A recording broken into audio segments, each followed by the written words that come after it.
Hi class, in this video I am going to go over the syllabus.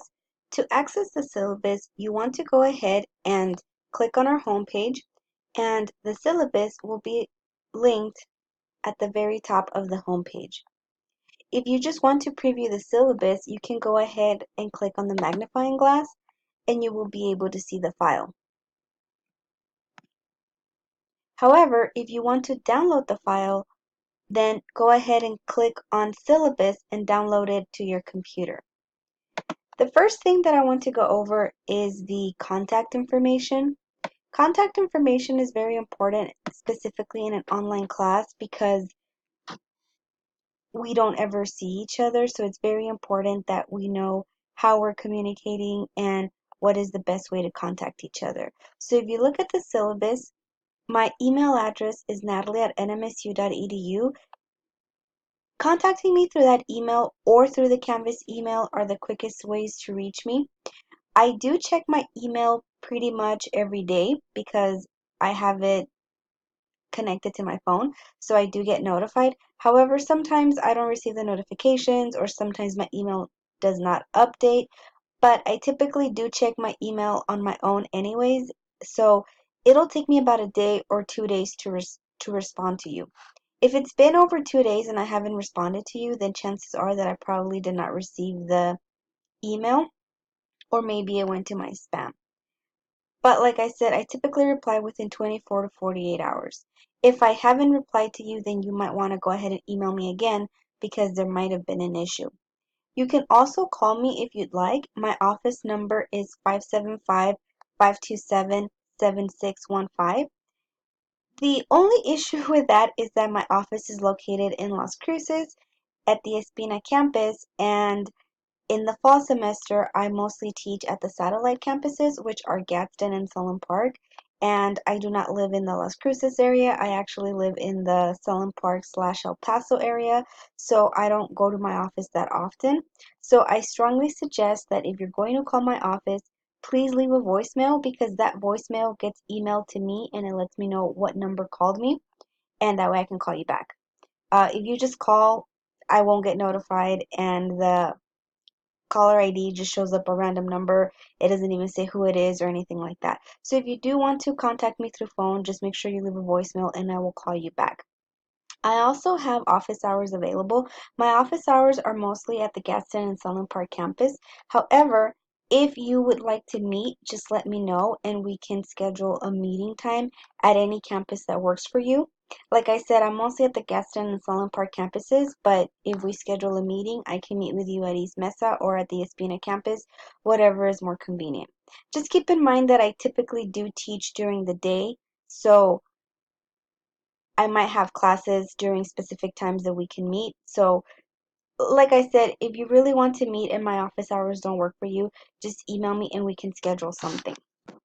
So let's go ahead and look at the actual course. As you can see, this is an English 211, which is a Writing in the Humanities and Social Sciences 3-credit course. And the subtitle is The Border Experience. And basically what that means is that if we look at the course description, we are going to be focusing on the U.S.-Mexico border. Now, I have lived on the border my entire life. I was born in El Paso, Texas.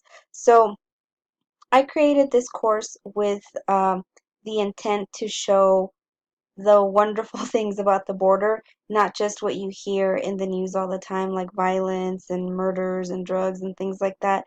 I wanted to showcase what the people are like, what the culture is like, because I've always believed that the border is a very unique culture that's very different from other cultures. So hopefully by taking this class, you can learn something new about the place that we live in, or if you're in the Las Cruces area, about the place that's close to you.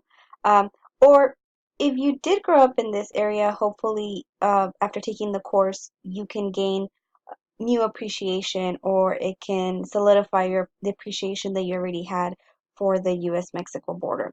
So the prerequisite for this class is English 111, so it is very important that you should have passed English 111 with a C or better in order to take this course. So make sure that you have passed English 111.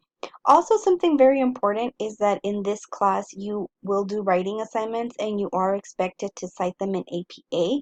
And because you were expected to learn that in English 111, we don't really go over it in class. However, because I teach English 111 as well, I do have an APA and research tools module that I added to the course just in case you need to brush up on your APA. But please keep in mind that, again, it's a 211 course, so the assumption is that you already learned APA in English 111, so we're not really going to go over it as a lesson. It's just mostly expected for you to know it. But if you do have any questions, like I said, I do have the APA module and you can always ask me, or you can also go to the ARC Tutoring Center and they can help you there as well. So another thing to point out is we don't need a textbook for this course. All the reading materials are going to be linked through Canvas, so you need to make sure that you have internet access. Also, you do not necessarily have to print out all of the reading materials. It's up to you, whatever you prefer. If you want to read them online or if you want to print them out, that is up to you. Just keep in mind that printing out, though it's free at Doñana Community College, sometimes computer labs do have printing restrictions, and also, of course, keep the planet in mind. Here we have the program student learning outcomes, which are basically the learning objectives for the course, and you can go ahead and review that on your own. If we look at the assignments are obviously attendance and participation. Because this class is online, participation is mostly gauged through the discussions. So we are going to have 5 discussion questions. Now, we'll get to the discussions a little bit later. I will actually explain what they are and what's expected with the discussions. But one thing to keep in mind is that with the discussion posts, you want to make sure that you're pretty active throughout the week. You don't just want to go ahead and post your discussion posts the night that they are due, because then that will affect your participation grade. So you want to make sure that when you are posting that you kind of space it out throughout the week, just so that we can just so that I can see that you're active and that enhances your participation grade. We're also going to have 10 reader responses, and basically what these are, they are just like 1 to 1.5 pages responding to a reading. We're also going to have 5 quizzes. The first essay is a profile essay. The second essay is an editorial. They are both each worth 50 points. We're also going to have an annotated bibliography, which is part of the final research paper, and then, of course, the final research paper. All of this adds up to 565 points, and the way that I average out your grades is I add up all of your points and divide them by 565. So here you can see that I provide a little bit more description about each assignment that we're doing. So the reader responses, as I mentioned, they are 1 to 1.5 pages double spaced, and these are meant to be focused and concise. So you don't want to go ahead and write too much. In the past, I've had issues with some students who write like 6 pages or 7 pages. So because of that, I had to go ahead and put a limit.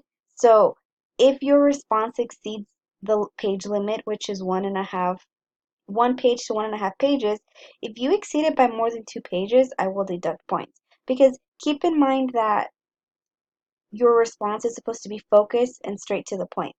Uh, Actually, a lot of people say, and I agree with this, that writing in a concise manner is harder than writing a lot. Because when you write in a concise manner, everything you write matters. So the point of these reader responses is for you to get straight to the point and for your writing to actually matter. So I don't want a lot of fluff here. But at the same time, 1 page is enough. So try to stick to the 1 to 1.5 pages. Don't want one I don't want like 1 paragraph or half a page or anything like that. Most of the prompts that I have for these reader responses do lend themselves to at least 1 page discussion. So just make sure that you are aware of that. There's also a rubric that I use for all the reader responses, which you can find in the assignment for each reader response. The first essay that we write is going to be a profile essay, and for this profile essay, you're going to pick a place in the El Paso area, and you're going to write a profile on that place. When you look at the assignment on Canvas, I do have some ideas of what places you can select. Now, the important thing you remember with the profile essay is that it is a description. So you're supposed to describe this place in an interesting way, and you are supposed to provide great sensory detail. And you're also supposed to show the historical impact of this place on the border region. So that's the first essay, and this essay should be 2 to 3 pages, and you should have a minimum of 1 outside source. The second essay that we're doing is an editorial, which basically means that you're going to be responding to a newspaper article and sort of respond to it in a persuasive manner. Then we move on to the discussion questions. So as I was mentioning before, you want to go ahead and be active. So you want to go ahead and be active throughout the week. So we have 5 discussion questions. Each discussion question is worth 20 points for a total of 100 points. And the first discussion post should be submitted by Thursday of the week that it is due. So this discussion post should reply to the original post, which I'm the one who posted it, and this is due by Thursday. After that, you still have to respond to 2 different classmates, and those responses can be due by Saturday, which is the day that the discussions are due. Now, the reason for this is that sometimes we have people who wait to the last minute on Saturday. They are posting their responses by 11:55 p.m. Now, this creates a problem because throughout the week we have students who want to finish their assignment, but they can't because they have nobody to reply to. So to avoid that issue, everybody's first post should be submitted by Thursday. If you don't submit your first post by Thursday, I deduct 1 point or more from your participation grade. So you might still get full credit for your discussion post, but I will deduct points from your participation grade. So just keep in mind that, again, this is meant to keep the discussions active, and like I said, not everybody likes to finish their assignment or submit them at the very last minute. So we do have to make sure that we have posts during the week for people to respond to. Another thing to take into consideration with a discussion post is that your original post and your responses to your classmates should be thoughtful and well thought out. So don't just say something like, I agree with you, great post. That's not very well thought out. Go ahead and tell us why you agree with them, what particularly you thought was great about it. So I do say that your responses should be about 6 to 10 sentences each. And of course, like I mentioned, you should have a total of 3 posts per week. We only have 5 discussion questions, so we're looking at 5 weeks of discussions. And they're not all consecutive. I do break them out throughout the entire semester. Another thing to keep in mind is that this is in a discussion forum, so discussion questions cannot be made up simply because if you don't post them, there's nobody to respond to or anything like that. So discussion questions can be made up, and because they are in a public forum, you want to make sure that you use proper grammar and that you do not use offensive language. Also, make sure that you do not write anything that is not irrelevant to the post. Like, don't post anything about your professional life, or, for example, in the summer, I had some students who were like posting pictures that were not relevant to the post. Again, don't do that. Just make sure that you stick to the topic. We're also going to have about 5 quizzes, and the quizzes are timed, and you can only take them once, and they are over the reading. So the reason why they are timed is because, again, you're expected to read before you take the quiz. So just be aware of that they are 35 minutes and you can only take them once, and they are due on Saturday. Our final research paper is due at the end of the semester, and basically what you're going to be doing for this one is you're going to write an argumentative research paper where you explore a major issue impacting the US-Mexico border more in depth. So if you want, you can select the topic from your editorial, or you can go ahead and select a new topic. The whole point is to look at it more in depth, look at its history, look at how it's impacting the border, the culture, the people, what are people doing about it, how is it being fixed, things like that. Another thing to keep in mind is that I will provide more detailed instructions for every assignment, so don't worry if this was not enough or if you don't if you didn't get all of the details, I will post more detailed instructions. Plagiarism notice, we are using a plagiarism device this semester, which is called Turnitin. So you want to go ahead and make sure that all of your work is yours, because this software lets us know what percentage of your paper is plagiarized. So obviously, any high percentage number will result in plagiarism, and that means that I would have to report you and your paper, and then of course there's an ongoing investigation, and then a decision is made. So it is a fairly lengthy process, so just make sure that you don't plagiarize. You are welcome to use outside sources for the major essays. You don't have to use outside sources for your reader responses. So just make sure that all of your writing is yours at all times. Now let's go ahead and talk about the classroom management. The classroom is online, as I mentioned before.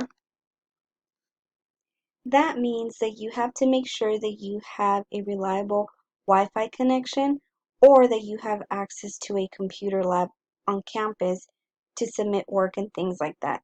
Also keep in mind that computer malfunctions, Wi-Fi or internet connection issues, and not having access to a computer will not be excused, since the deadlines allow for plenty of time to find alternatives.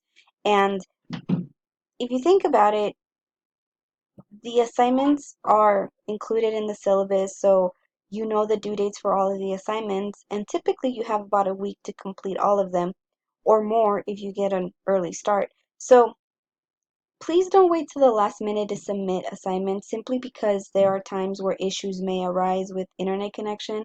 So you want to make sure that you don't wait to the last minute and that you plan accordingly, because like I said, computer malfunctions or Wi-Fi or internet connection problems are not going to be considered valid excuses. And if there are any technical or personal issues, like for example, if something is going on in your personal life, please contact me and let me know, you know, obviously don't give me all the details, but let me know what's going on if you're going through a personal issue, and maybe we can make arrangements to submit the work, you know, at a specific time or through a specific method that works for you better. But like I said, just let me know. We can discuss possible arrangements, and just also keep in mind that, I do have to follow certain guidelines with DACC and financial aid, so there's only so much work that I can let you miss or make up. So just please keep that in mind. But as always, communication is very, very important.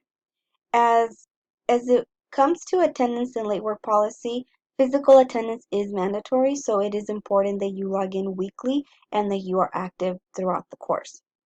If you are not active during the first 2 weeks, then I do reserve the right to drop you as a student. However, after August, it is your responsibility to withdraw from the course. So if you decide that you're not going to continue with the course, please make sure that you drop. Because if you don't drop, you stay on the roster, and then at the end of the semester, the grade that you will receive will be an F. So dropped make sure that you drop the class if you're not going to continue. Please don't ever stop attending a class or stop submitting work until you've dropped the class officially. Now, something else that I want to mention is that I don't accept late work, and the reason for that is because sometimes it's not fair for students who do finish the work on time, and also because we only have 16 weeks, so accepting late work creates, you know, it sets me back in grading, and it also sets you back because you fall behind. So to avoid all those issues, I don't accept late work. However, like I said, if something is going on with you, go ahead and email me and we can make arrangements. But also keep in mind that Canvas has certain settings, like for example, the quiz setting. I cannot just open up a quiz for somebody who missed it. Canvas does not let me do that. Canvas, if I open up a quiz, it opens it up to everybody, not just to one student. So just please keep that in mind, that once the assignment closes, it is closed. I can't necessarily open it just for one student. But if there's something going on, if you have some personal issues, email me and maybe we can work something out. Moving on to courtesy, it's important for you to be respectful of your classmates and instructor at all times. Make sure that you are respectful in the discussion posts. Um, I do tell my students that express your minds, express your thoughts, but make sure that you are respectful and tactful at all times. Any type of continued disruptions will affect your grade, and depending on the type of stuff, like if it's really offensive, then I do have to report it. Okay, so moving on to language, I did want to make a disclaimer that, you know, sometimes some of the readings might use offensive language well, sometimes the reading might use language that might be offensive to some people. For example, sometimes you will see the word mojado or wetback. Now, obviously, this is offensive to a lot of people, but sometimes the word is used in a factual sense. For example, back in the day, the government created a project called Project Wetback. So there's no way of changing the name because that's what it was. So it's not trying to be offensive. That's just what the government named that project. So sometimes it is used in a factual sense, and sometimes, like in some songs that we're going to listen to, or in some of the readings, some of the authors are using that word to reclaim it, to not have it be offensive. So just keep that in mind, that some words may be deemed offensive, but consider the context of the words because they're not trying to be offensive directly.